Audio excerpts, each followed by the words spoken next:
The Gympin seatbelt is probably one of the most underrated gym accessories that you can get, and they're not that expensive.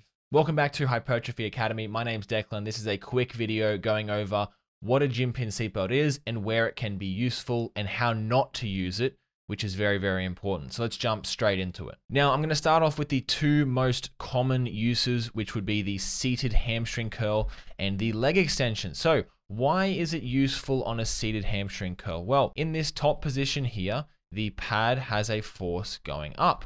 We need to oppose said force, which is why we have this pad going down. Now, these are in direct opposition of each other, so we are quite stable.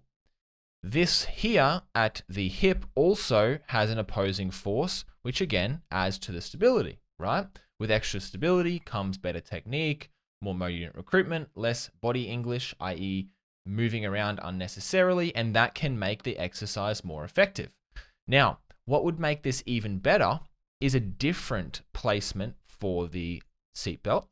As you can see, it is tied here, sort of like vertically around my quads. What would be a better idea would be to have it sort of angled back around the back of the seat like this. The reason being that in this position here, now the force we're trying to oppose is in this direction. So having a vertical force doesn't make sense. You can see how this force is parallel to the floor. This force is parallel to gravity. So it doesn't really make any sense. They are in opposing directions, or at least different directions.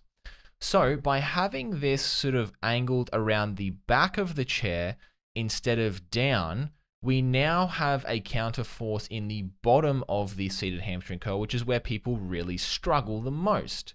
If we were to make that change and have it slightly back behind us, we would have the counter force here with the knee pad and also a counter force in the bottom with the seatbelt running on this direction.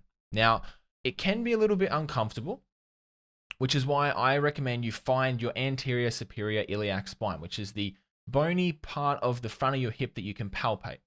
And if you wrap it around that instead of your stomach, I find it can actually be rather comfortable and it increases the stability a lot. So if you can get it to work comfortably, go for it.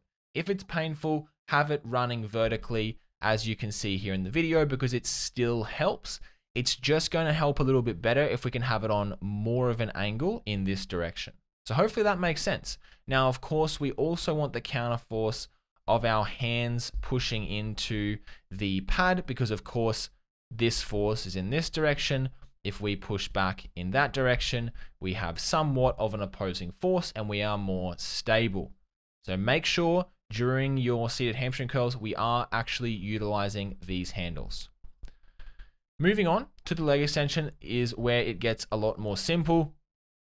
At the bottom of the movement, we have a force going in this direction and it's wanting to pull us forward.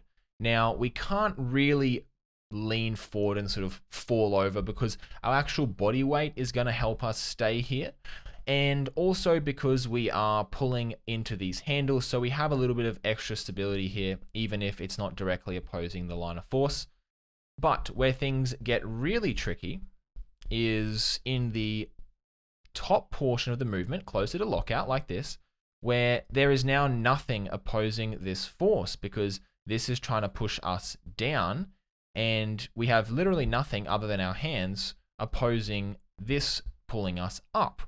So we put the Gympin seatbelt in here and it now pulls us down. Now this is super important because obviously worse technique means a worse stimulus, but because the rec fem crosses the hip and we do not train the rec fem with squatting type movements because we have antagonistic inhibition, it's very important we do this properly by not moving the hip. If we move the hip, the rec fem doesn't get trained for the same reason it's not getting trained in our squatting, leg pressing type movements.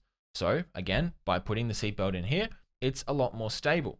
Now, I do recommend if you are having trouble with the leg extension, consider putting the seat back a little bit. Often people sit too tall and they run into what would basically be a very short muscle length. We're very short at the rec fem. And according to the length tension relationship, the quads are not going to have a very fun time producing force there.